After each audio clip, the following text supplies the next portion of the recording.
Matthew chapter 24. So Jesus left the temple. On the way out, he told his disciples the place would come down. If it takes 10,000 years, well, to be safe, let's say 2008. No more Passovers. No more murder holidays. Now there's a challenge bordering on impossible. We love too much our bloody victories over our brothers. Jesus goes with the boys up a hill of olive trees, and he warns them against false prophets. Now here is the easiest thing to prophesize if you are thinking of getting into the trade. We'll do Gideon for a quote. I don't have King James that I can find. Prophecy 101, first lesson, verse 7.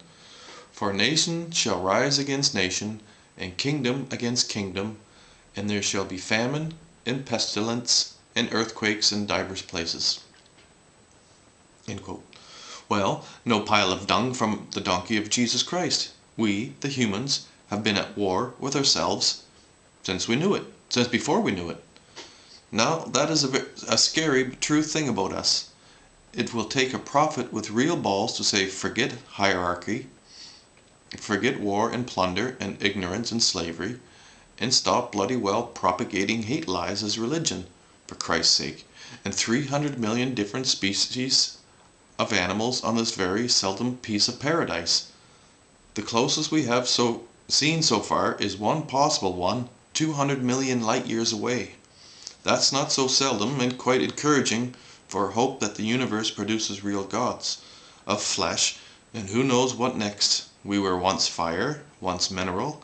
At the time of the writing of Barbarella Bible, still mostly flesh. We have married the machine. It will breed things we can't yet imagine. Like Moses couldn't imagine dinosaurs, or the earth going around the sun. Now the next thing Jesus says is beautiful rope thread and deserves a direct quote and an applause because it is so very true. I really like this Jesus guy. If people didn't hang on to having to be saved by him, they could be like him. He isn't hard. Any character we choose is doable. Sure, it's a little work to stop a charging train that has been racing around the planet several thousand years, but it can be done. Quote, verse 8, Good News Bible. All these things are like the first pains of childbirth. End quote. Nietzsche wouldn't say it much better or different. People, we are so very much at the very beginning. The universe is relatively young. We truly are not yet on the tit, and we think we can nail down the laws of God in a universe that may soon have very many gods. We could be among that number. Our descendants, which is simply religion backwards. Instead of worshipping the great father figure who knows all and kills those who don't do what he says, prepare or let evolution take us somewhere. Our kids are the gods. In the next billion years, we will be trying to explain ourselves to aliens. Hopefully, they evolve with love being what matters to them most. Then we can likely have some nice sex. There, I said it. Conversation as well, of course. What was it like evolving on your planet? Did you have to deal with any dinosaurs or Republicans? We are dinosaurs. Flogging far out. Don't say, well, eat me, to alien intelligence, unless parameters are understood. One more question before I jump back to a billion years ago so you can witness it.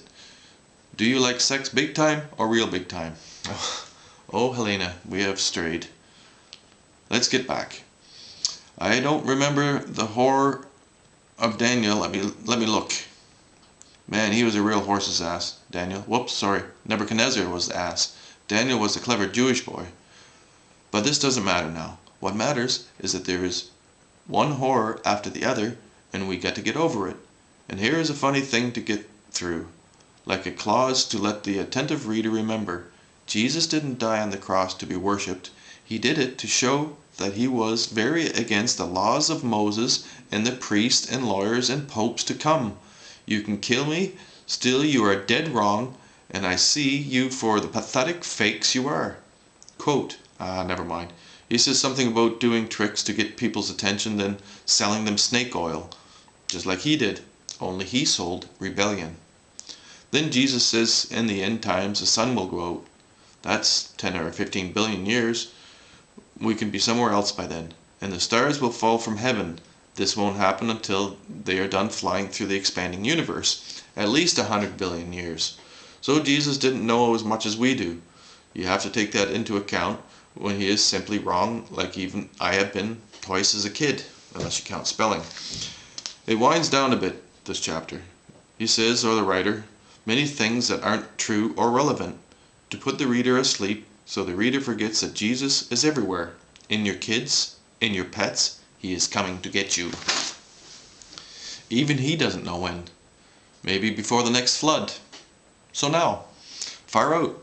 No, he'll come when you least expect it. Like when you are watching a soccer game on TV. It gets right Jewish like the Torah, and it looks so much like a computer-generated variation on either or. Love or kill, zeros or ones, war or war. But hang on, people, just 14 billion years growing pains, and already the angel can be seen in the earth creatures. The soul is being born, the head is out, and we can open our eyes and see that we are here.